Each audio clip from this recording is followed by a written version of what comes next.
नमस्कार, स्वागत है आपका न्यूज़ पर। मैं हूं ताबिश हुसैन और इस वक्त एक बड़ी खबर आपको बताते हैं हम लखनऊ से, जहां पर भीषण हादसा हो गया है। ये इमारत जरा आप देखिए, पूरी तरह आग इसके अंदर लगी है और दमकल की कई गाड़ियां मौके पर मौजूद हैं। अफरा तफरी का माहौल यहां पर पैदा हो गया।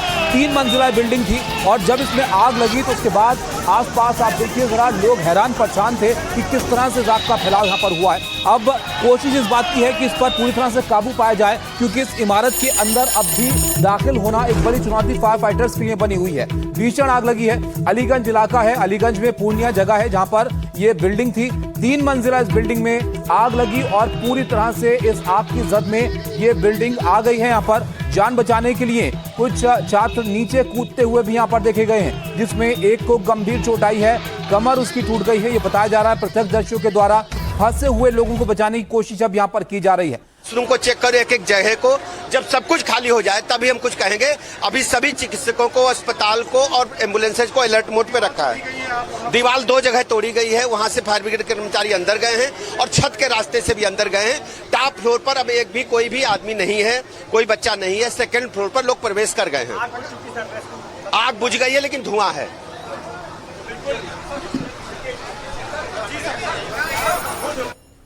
तो उप मुख्यमंत्री को आप देख रहे थे जो बता रहे थे कि वहां पर फर्स्ट फ्लोर पर कोई नहीं है, टॉप फ्लोर पर कोई नहीं है और सेकंड फ्लोर पर अब यहां पर तलाशा जा रहा है। वहां पर फायर फाइटर्स अंदर घुस रहे हैं। एक बार और आपको ये जो प्रतिक्रिया है वो दिखाते हैं हम।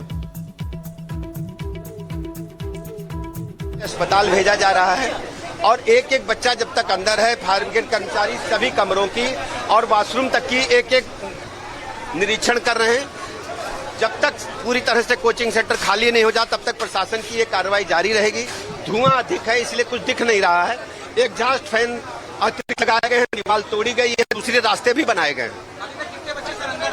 अभी एग्जैक्ट फिगर नहीं है, लेकिन कोई 3-4 बताता, कोई 2-3 बताता है। अभी एग्जैक्ट फिगर कुछ देर बाद आपको मिल जाएगी। यहीं आप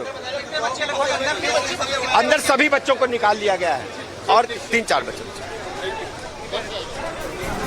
Brajesh Pathak deputy CM UP जो बता रहे थे कि अंदर सभी बच्चों को यहाँ पर निकाल लिया गया है।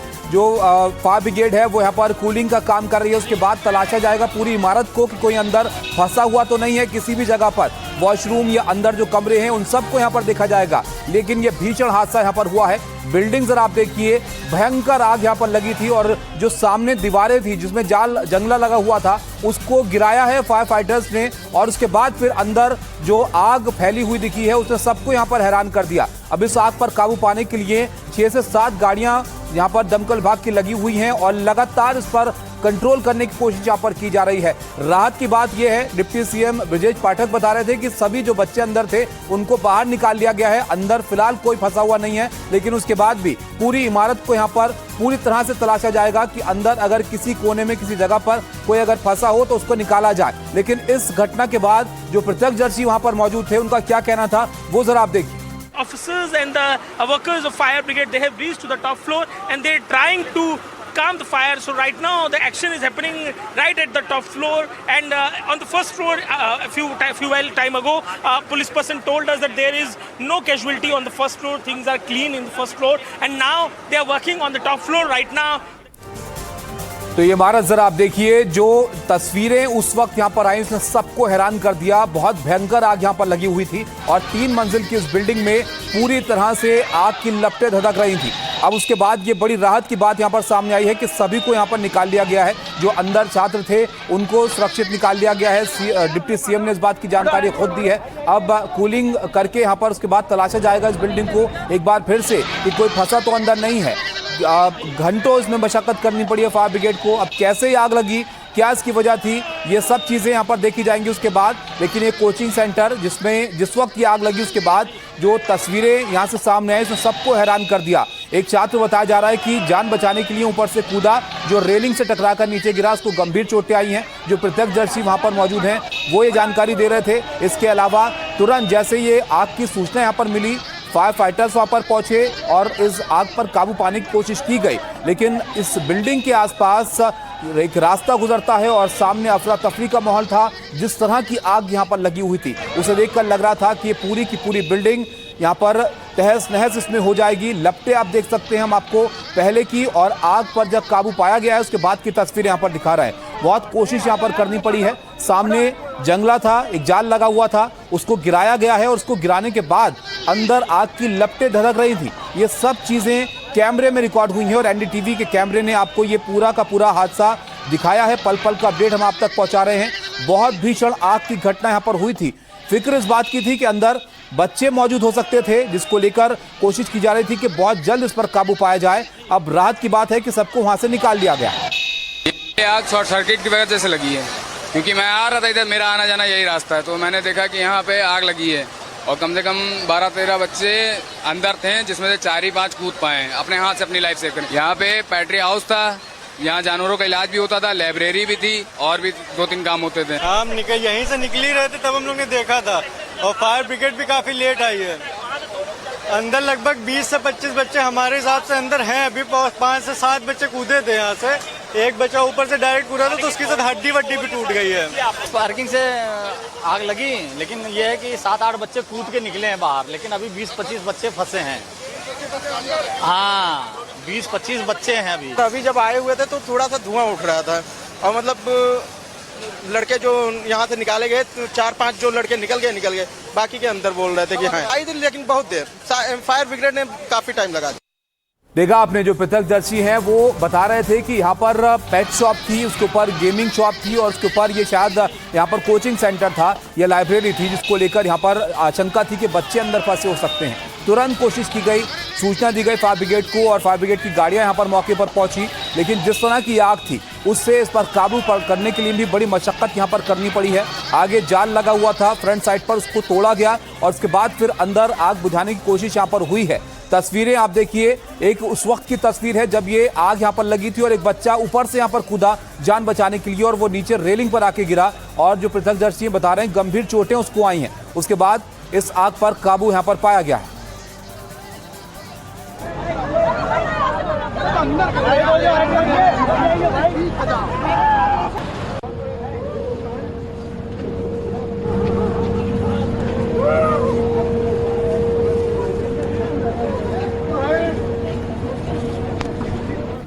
अजय हमारे साथ जुड़े, हमारे सहयोगी लगातार आपके लिए जानकारी लेकर आ रहे हैं इस जगह से। अजय, 2 बातें, क्या आग पर पूरी तरह काबू पा लिया गया है और कोई कैजुअलिटी तो नहीं है? और बिल्कुल देखिए, धुआं उठता हुआ अब इस समय दिखाई दे रहा है। तस्वीरें हम आपको लाइव दिखा रहे हैं किस तरीके से कंट्रोल करने की कोशिश है। और इधर देखिए, ये फायर ब्रिगेड की गाड़ी है और जनरेटर चल रहा है, तार ऊपर पहुंचाए गए हैं ताकि बिजली पहुंच सके। क्यों ऐसा किया गया है? दरअसल कुछ देर पहले ड्रिलर लेकर एक मैकेनिक जो है ऊपर जाता हुआ दिखाई दिया था।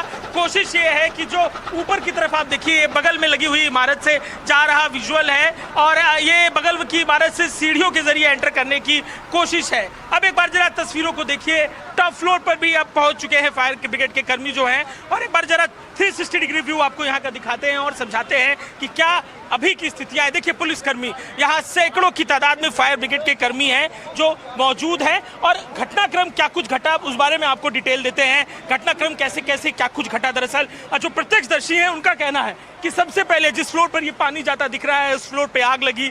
उस फ्लोर के जो गेट्स हैं उनको अंदर से जो वहाँ लोग थे उन्होंने बंद किया, जिसके बाद आग जो है इस जनरेटर में लगी। देखिए, पूरी तरीके से जल चुका जनरेटर है, जनरेटर पूरी तरीके से यहाँ पर जल चुका है। इस जनरेटर में आग पहुँचती है और फिर ग्राउंड फ्लोर में देखिए एसी के तमाम डब्बे जो इक्विपमेंट से पड़े हुए हैं वो भी झुलसे हुए दिखाई दे रहे हैं। और साथ ही जो घर के बगल में एक घर है उसमें जो अमरूद का पेड़ है, दूसरे पेड़ है, वो सब भी झुलसे हुए दिखाई दे रहे हैं। तो शुरुआत फर्स्ट फ्लोर से होती है और फिर पूरी इमारत इसकी आग की जद में पहुंच जाती है। अब जो सबसे महत्वपूर्ण हिस्सा है उस तरफ हम चल रहे हैं, तस्वीरों के साथ आपको दिखाते हुए।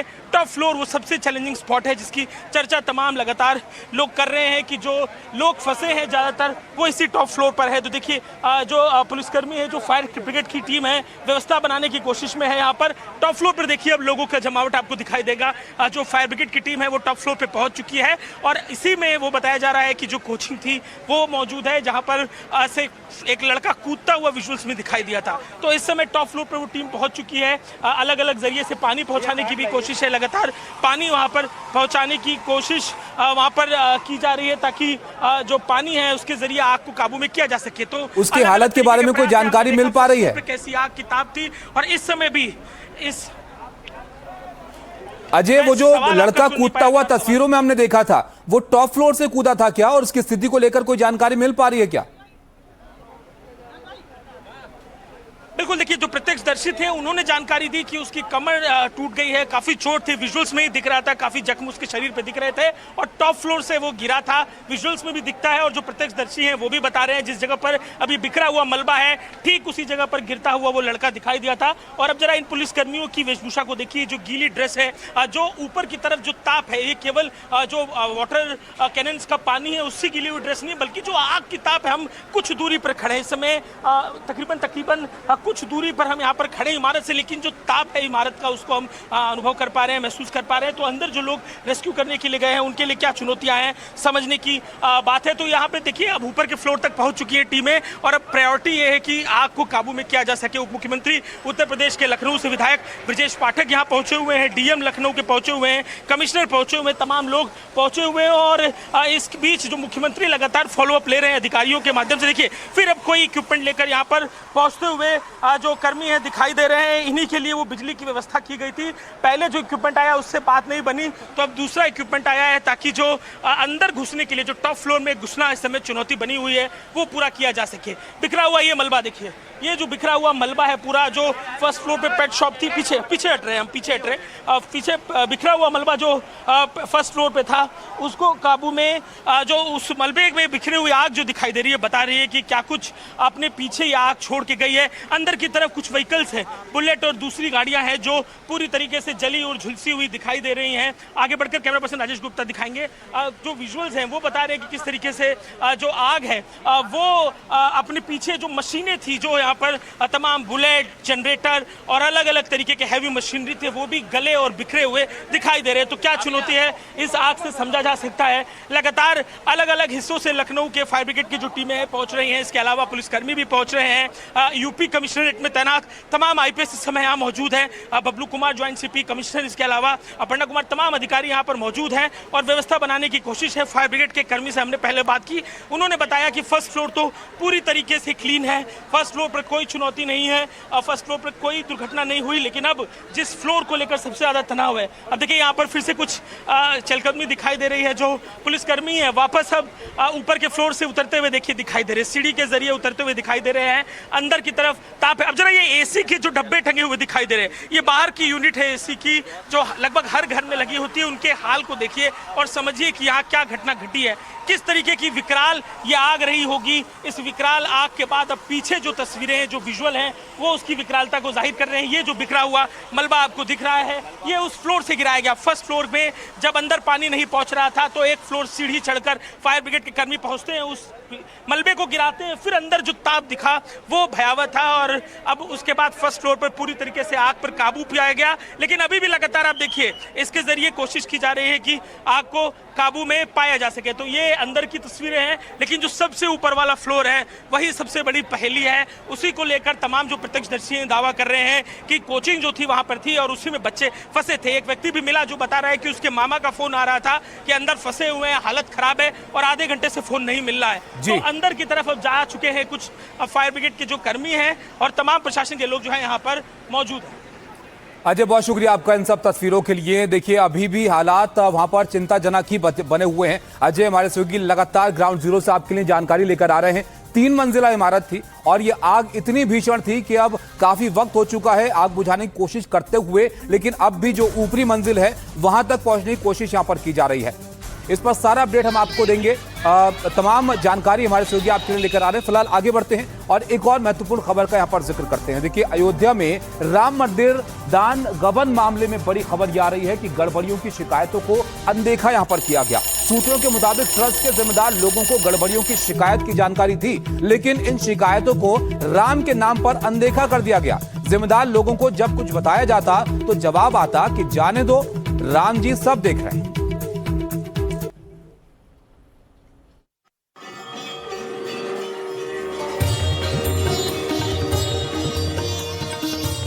जाने दो, राम जी सब देख रहे हैं। ये कहकर राम मंदिर से जुड़े कुछ जिम्मेदार लोग दान के साथ हो रही धांधली की शिकायतों को नजरअंदाज करते रहे। आरोप है कि कहीं बिना रसीद के चंदा लेना अनदेखा किया गया, कहीं कच्ची रसीद के नाम पर पैसे लेने को नजरअंदाज किया गया। दान में मिलने वाले आभूषणों का भी ठीक से रिकॉर्ड नहीं रखा गया। पहले हीरे जड़ित हार और चांदी की चरण पादुका के गायब होने की खबर मिली। फिर गुजरात और जौनपुर के श्रद्धालुओं ने आरोप लगाया कि जो आभूषण उन्होंने दान में दिए उनकी कोई जानकारी नहीं है, उन्हें कोई रसीद भी नहीं दी गई।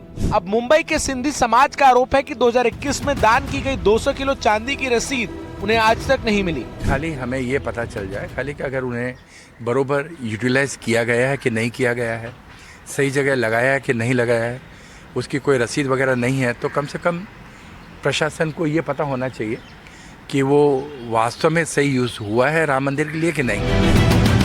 सवाल ये कि जिम्मेदार लोगों ने ये सब क्यों नजरअंदाज किया। राम के नाम पर राम के साथ धोखा, अनदेखा करना अब कई लोगों को भारी पड़ने वाला है। दान गबन की जांच कर रही एसआईटी को शुरुआती जांच में कई अहम सबूत मिले हैं। जल्दी शुरुआती जांच रिपोर्ट मुख्यमंत्री योगी आदित्यनाथ को सौंपी जाएगी। मुख्यमंत्री कह चुके हैं कि 15 दिन में दूध का दूध पानी का पानी होगा। जिम्मेदार चाहे जो हो, वो शख्स बख्शा नहीं जाएगा।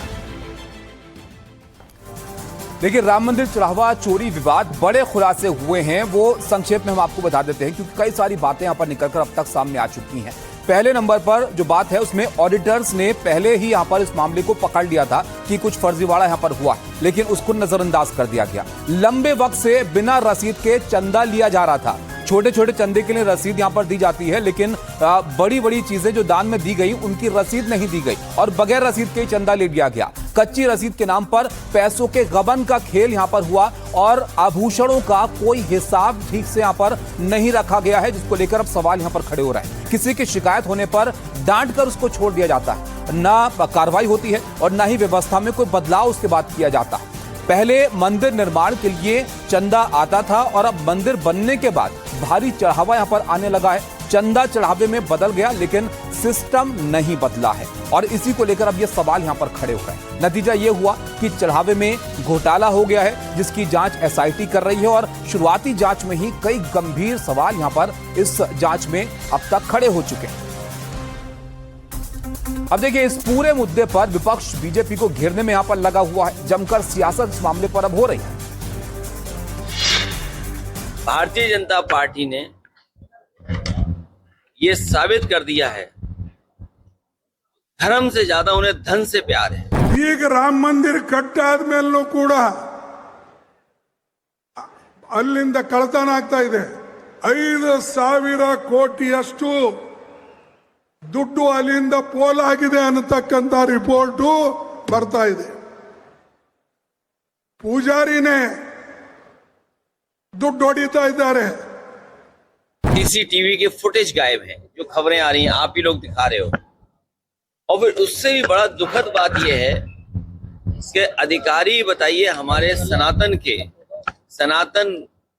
धर्म के साधु संत पुजारियों का पूछताछ करेंगे और सनातन परंपरा को इतनी बड़ी ठेस पहुंचाना कोई कल्पना नहीं कर सकता। हमें उम्मीद है कि सच्चाई सामने आएगी। तो देखा आपने, एक तरफ यहां पर जांच हो रही है, एसआईटी जांच के बाद शुरुआती जांच की रिपोर्ट मुख्यमंत्री को एसआईटी को सौंपनी है और दूसरी तरफ अब तक जो बातें सामने आई हैं उसको लेकर जमकर सियासत यहां पर हो रही है। समाजवादी पार्टी हमलावर है, बीजेपी पर सवाल इसको लेकर खड़े कर रही है, लेकिन कुछ गंभीर सवाल हैं जो यहां पर अब तक खड़े, जो बातें सामने आई हैं उसमें बिना रसीद के चंदा लिए जाने की बातें यहां पर अब सामने आ रही हैं। अब देखिए, दान चोरी की जो आंच है वो कहां तक पहुंची है, ये एक बड़ा सवाल है। पीछे एसआईटी की प्रारंभिक जांच अब तक यहां पर हुई है और एसआईटी ने करीब 150 लोगों से पूछताछ की है। ट्रस्टी अनिल मिश्रा और गोपाल राव से भी सवाल सवालों के घेरे में अब आ गए हैं। ट्रस्ट के 3 पदाधिकारियों पर एसआईटी को अब शक है। प्रबंधन में शामिल 20 से 25 लोगों पर भी शक यहां पर बताया जा रहा है और एसबीआई के 6 और टीसीएस के 6 कर्मियों से भी पूछताछ यहां पर हुई है। सीसीटीवी में रकम निकाले जाने के सबूत मिले हैं, ये जानकारियां निकल कर आ रही हैं और कुछ सीसीटीवी वीडियोज डिलीट किए जाने का भी यहां पर शक है। लापरवाही और साजिश के एंगल से अब यहां पर जांच हो रही है और दान गणना प्रक्रिया में भारी लापरवाही मिली है। टिन्नू यादव और कुछ गणना कर्मियों पर एफआईआर की भी संभावना है। एफआईआर हो सकती है और कड़ी कार्रवाई यहां पर हो सकती है। बैंक कर्मियों के खिलाफ भी एफआईआर यहां पर संभव है। तो ये बड़ी जानकारियां हैं जो अब तक की जांच में यहां पर सामने आई हैं। इस पर और विस्तार से बात करेंगे। फिलहाल एक ब्रेक के लिए यहां पर रुक रहे हैं, ब्रेक के बाद जल्द लौटेंगे।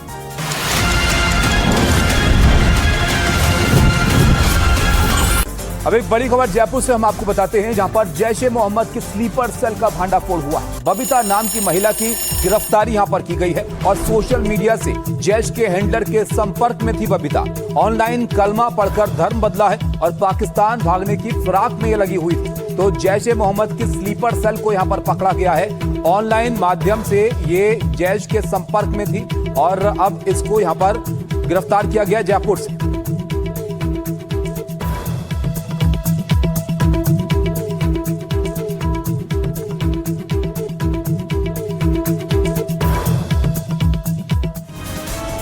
आगे बढ़ते हैं। उत्तराखंड के रुद्रप्रयाग जिले में नागरासू के गुरुद्वारे में गतिरोध लगातार बना हुआ है। यहाँ पर 5 निहंग सिख अब भी गुरुद्वारे को बंधक बनाए हुए हैं। पुलिस प्रशासन उन्हें बाहर आने के लिए लगातार बातचीत कर रहा है, लेकिन इन निहंगों की मांग है कि मंगलवार को मार पिटाई करने वाले 4 निहंगों को छोड़ा जाए। इस बीच गुरुद्वारे के आसपास सुरक्षा व्यवस्था बढ़ा दी गई है। पुलिस के साथ ITBP को भी यहाँ पर तैनात किया गया है। उत्तराखंड के रुद्रप्रयाग में बद्रीनाथ हाईवे पर नगरासू गुरुद्वारा, 7 निहंग सिखों ने यहां शनिवार शाम को गुरुद्वारे पर आकर कब्जा कर लिया और 5 अब भी वहीं डटे हुए हैं। वो मंगलवार को कर्णप्रयाग में स्थानीय दुकानदारों पर हमला करने के 4 आरोपी निहंगों को छुड़ाने की मांग कर रहे हैं।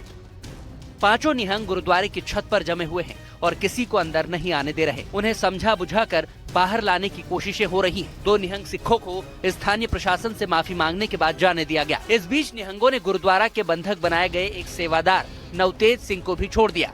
गुरुद्वारा मैनेजमेंट के मुताबिक मोहाली से आए निहंगों ने अपने प्रदर्शनकारियों के रुकने के लिए 50 से 60 कमरों की मांग की थी, जिसके लिए मैनेजमेंट कमेटी तैयार नहीं हुई। अब पुलिस और प्रशासन के वरिष्ठ अधिकारी बाकी 5 निहंगों से बात कर उन्हें बाहर निकलने के लिए समझा रहे हैं। किसी भी तरह की कानून व्यवस्था के हालात से निपटने के लिए पुलिस के अलावा ITBP के जवान भी गुरुद्वारे के बाहर तैनात हैं। रुद्रप्रयाग के नगरासू में हमारे सहयोगी रोहित डिमरी ने आज सुबह के घटनाक्रम का जायजा लिया कि कैसे अब इस घटना पर एक्शन यहां पर हो रहा है।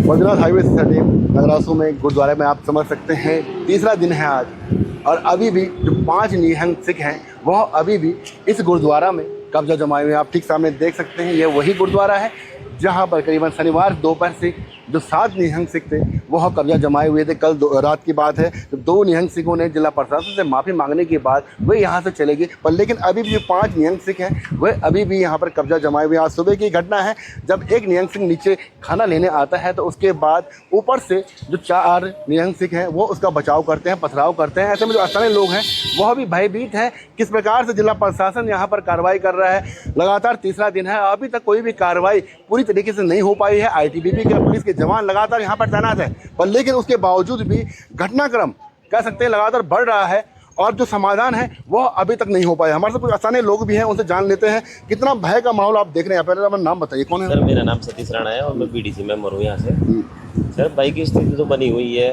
गाँव वालों के अंदर बनी हुई है, आसपास के लोगों के अंदर बनी हुई है, व्यापारियों के अंदर बनी हुई है।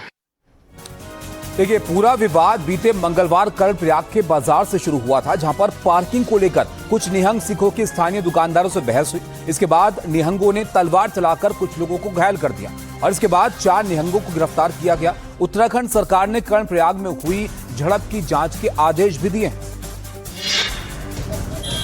बीते मंगलवार को कर्णप्रयाग में निहंगों और स्थानीय दुकानदारों के बीच मारपीट हुई। बद्रीनाथ हाईवे पर कर्णप्रयाग बाजार में पार्किंग को लेकर हुआ विवाद, जिसके बाद 4 निहंगों ने तलवार निकालकर लहरानी शुरू कर दी। स्थानीय लोगों ने विरोध किया तो उन पर तलवारों से हमला कर दिया।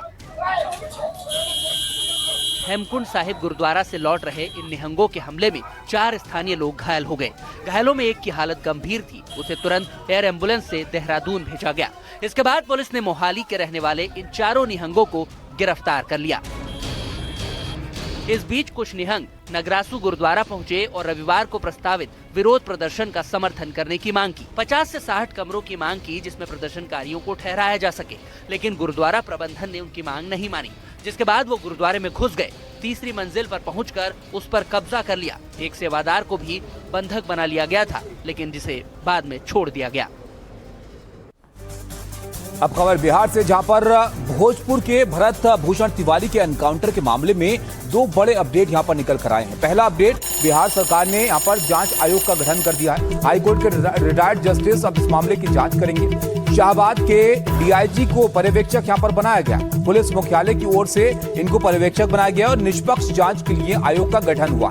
इससे पहले सुप्रीम कोर्ट में भी याचिका इस मामले को लेकर दी गई थी। सुप्रीम कोर्ट का जल्द सुनवाई की तारीख से यहां पर इनकार सामने आया और रजिस्ट्रार के सामने मेंशन करने को कोर्ट की तरफ से यहां पर कहा गया। याचिका में सीबीआई जांच की मांग की गई है। ADG law and order Sudhanshu Kumar ने जांच से जुड़ी हुई डिटेल के बारे में यहां पर बताया। क्या कुछ उनका कहना था वो जरा आप देखिए। इस मामले में हाईकोर्ट के रिटायर्ड जस्टिस की अध्यक्षता में एक न्यायिक जांच आयोग का भी गठन किया गया है, जिसका उद्देश्य है कि इस मामले में निष्पक्ष और पारदर्शी तरीके से जांच हो। अभियुक्त था, उसको उन्होंने ठीक से हैंडल नहीं किया और टाइमली उसको नियंत्रण में नहीं ला सके और उसका वीडियो वगैरह वायरल हुआ। इस आरोप में एक एसएचओ, 2 सब इंस्पेक्टर, एक एएसआई और एक कांस्टेबल जो थाना से गए थे, उनको सस्पेंड किया गया। देखिए, एनकाउंटर कभी भी उपलब्धि नहीं मानी जा सकती, लेकिन एट द सेम टाइम यह भी कहना उचित होगा कि जहाँ भी हमारी अपनी जान को खतरा होगा, वहाँ सेल्फ डिफेंस में पुलिस जो है वो आत्मरक्षा गोली चलाती है।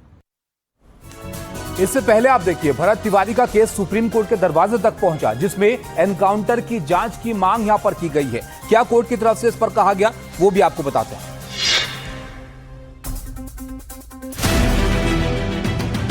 याचिकाकर्ता का आरोप है कि बिहार के भोजपुर में भारत भूषण तिवारी की एनकाउंटर की आड़ में हत्या की गई है। वकील विशाल तिवारी ने इसकी जांच को लेकर जनहित याचिका दायर की है, जिसमें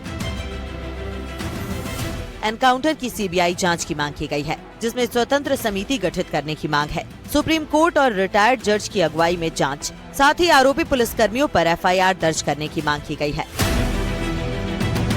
हालांकि इस मामले में सुप्रीम कोर्ट ने जल्द सुनवाई की तारीख देने से इनकार करते हुए पूरे मामले को रजिस्ट्रार के सामने मेंशन करने को कहा है। 17 जून की सुबह भोजपुर के शाहपुर में भरत तिवारी का एनकाउंटर किया गया था।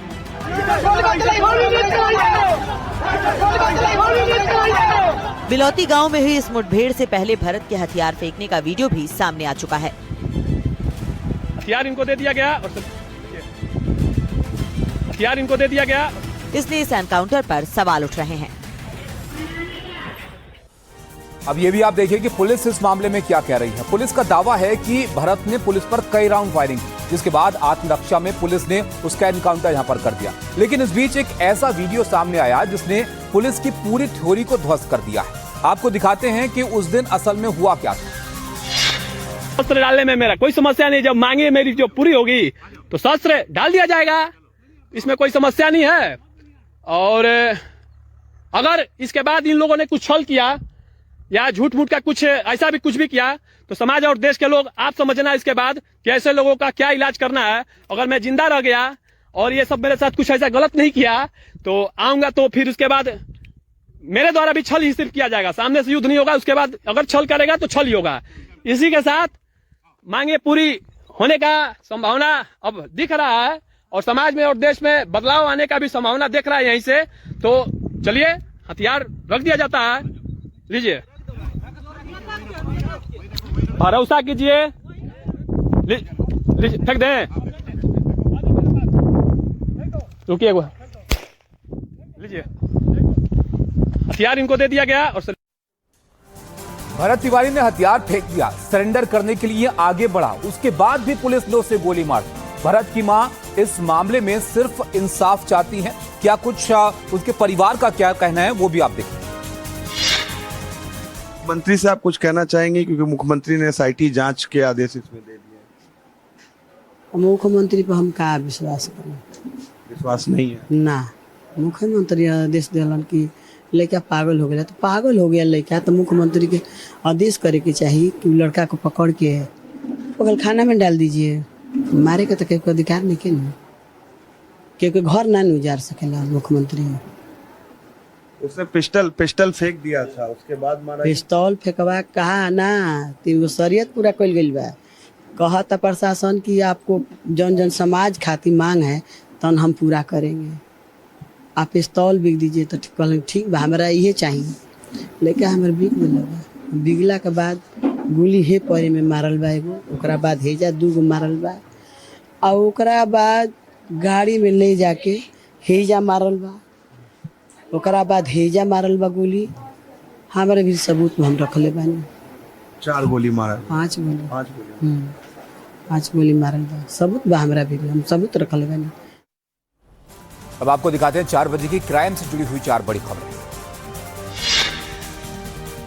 राजस्थान के कोटपुतली में पार्किंग विवाद में मारपीट हो गई। जीप सवार बदमाशों ने पार्किंग के कर्मचारियों को पीटा। सीसीटीवी में ये पूरी घटना रिकॉर्ड हुई है। राजस्थान के अलवर में जमीन को लेकर खूनी संघर्ष हुआ। एक ही परिवार के 2 पक्षों में जमकर मारपीट हुई, 7 लोग इसमें घायल हुए। शिमला में मनीषा मित्तल हत्याकांड का सीसीटीवी आया सामने। 2 नकाबपोश बदमाशों ने सिर पर मारी थी गोली, दोनों गिरफ्तार।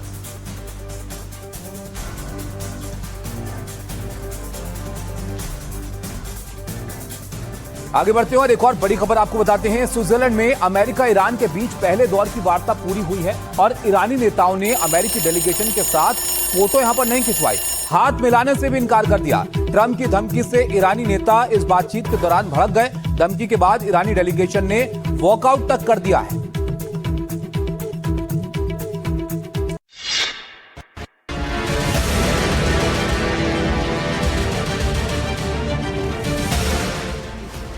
अमेरिका और ईरान की जंग को पूरी तरह खत्म करने के लिए स्विट्जरलैंड में पहले दौर की मैराथन बैठक पूरी हुई।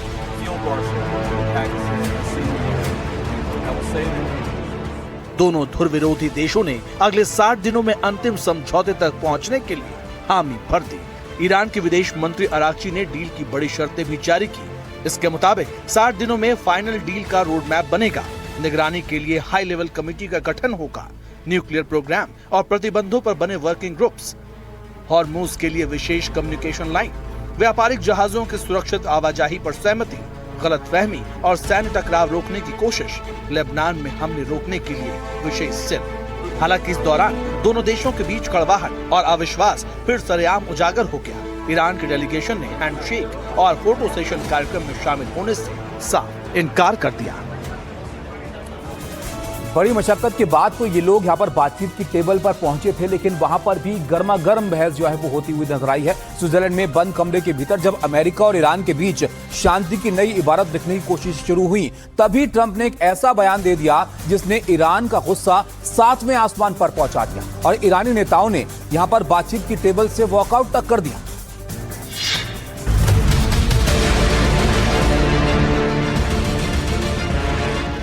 अमेरिकी राष्ट्रपति ट्रंप एक बार फिर ईरान पर बरस पड़े।